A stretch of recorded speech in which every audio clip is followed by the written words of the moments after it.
Maintenant, M. Garniepi, quelle a été votre principale contribution au développement de la pharmacie clinique au Québec, selon vous? C'est un peu difficile à répondre à ça, surtout au mot principal, mais j'ai fait un choix. Quand j'ai vu les questions, j'ai dit j'aimerais bien parler de la documentation des interventions. Parce que si ce n'est pas la principale contribution, c'est une des premières que j'ai fait et qui a eu un effet d'entraînement sur d'autres pharmaciens. Donc, si on remonte en 1965, dans un hôpital, le dossier, c'est le dossier médical. Donc, il appartient au docteur. Et c'est considéré comme sa propriété. C'est aussi l'opinion du Collège des médecins de l'époque. Et si le dossier reste aux archives, c'est parce qu'il y a une loi qui le prévoit. Mais si ce n'était pas de ça, le dossier s'en irait chez le médecin quand le malade sort.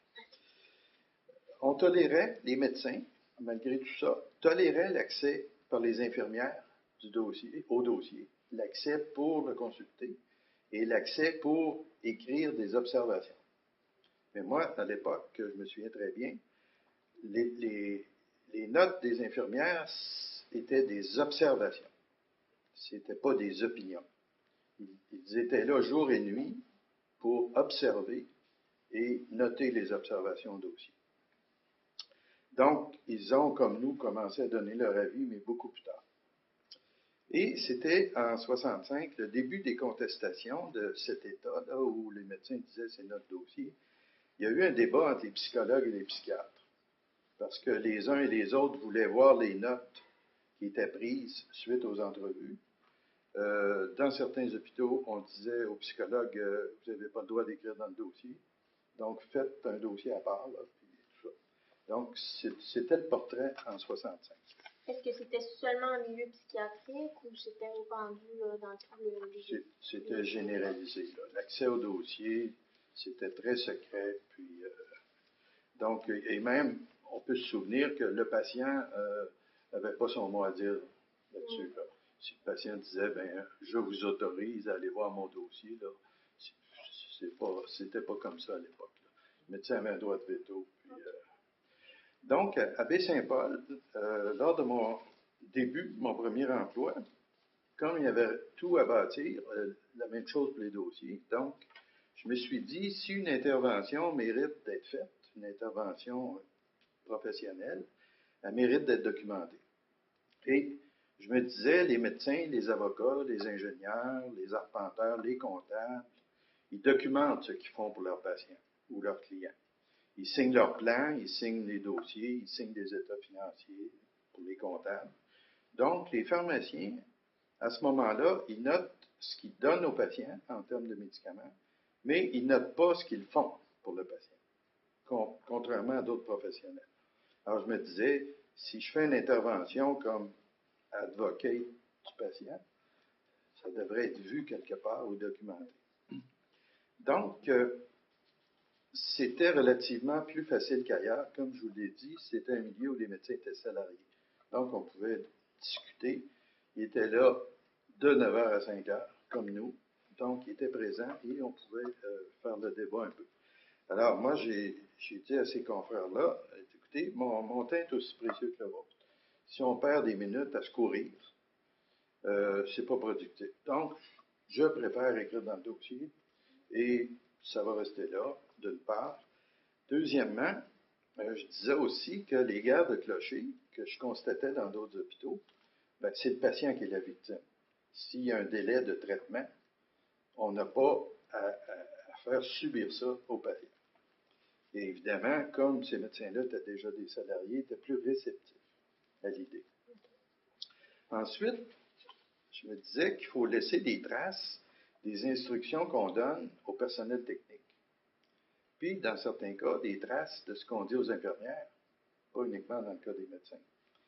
Alors, j'ai décidé que j'écris mon opinion dans le dossier, je la signe, et personne ne peut l'effacer. Donc, si, par contre, j'écris mon opinion sur un bout de papier, comme beaucoup de mes collègues faisaient, ils mettaient un petit papier sur l'étage, donnaient ça à l'infirmière, vous montrerez ça au médecin, c'était chiffonné, ça finissait dans la poubelle. 9 fois sur 10. Alors là, en écrivant dans le dossier, l'archiviste avait l'obligation de conserver tout ça au départ du patient. C'était une garantie.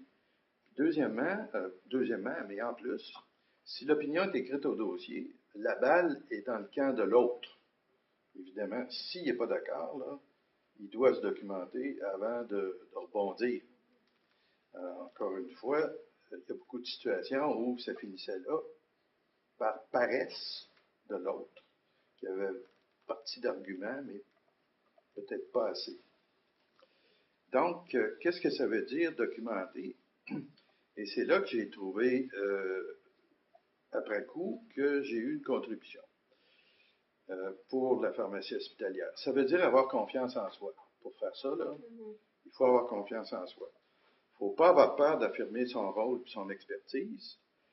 Ce que ça donne, c'est le respect des médecins. Les médecins, voyant que quelqu'un s'affirme, donne son avis, fait ça pour le patient, il se dit, ben moi aussi, je travaille pour le patient. Donc, il y a un respect avec le temps. Et les gens avec qui j'ai eu le plus d'affrontements sont devenus avec le temps les meilleurs amis. Alors que j'ai des collègues qui se promenaient au ras du sol, en dessous des tapis. Et évidemment, les médecins en profitaient pour marcher sur le tapis. Le respect des infirmières aussi. Parce que dans certains cas, les infirmières étaient dans une situation analogue où ils voyaient des choses qu'ils auraient aimé dénoncer pour certains médecins qui étaient peut-être moins bien performants que d'autres. Alors, les infirmières respectaient ce qu'on faisait en écrivant un dossier, en se disant, hey, on devrait faire la même chose. Et puis, à la limite, il y a des occasions où les infirmières ont dit, ce que je viens de te dire, tu ne pourrais pas l'écrire. Tu sais. Bon. Respect des collègues, là, évidemment, quand on l'a fait pendant 2-3 ans, j'ai été invité à des congrès de la peste à expliquer comment on fonctionnait. Avec des acétates, j'avais fait des acétates de feuilles de dossier, tout ça.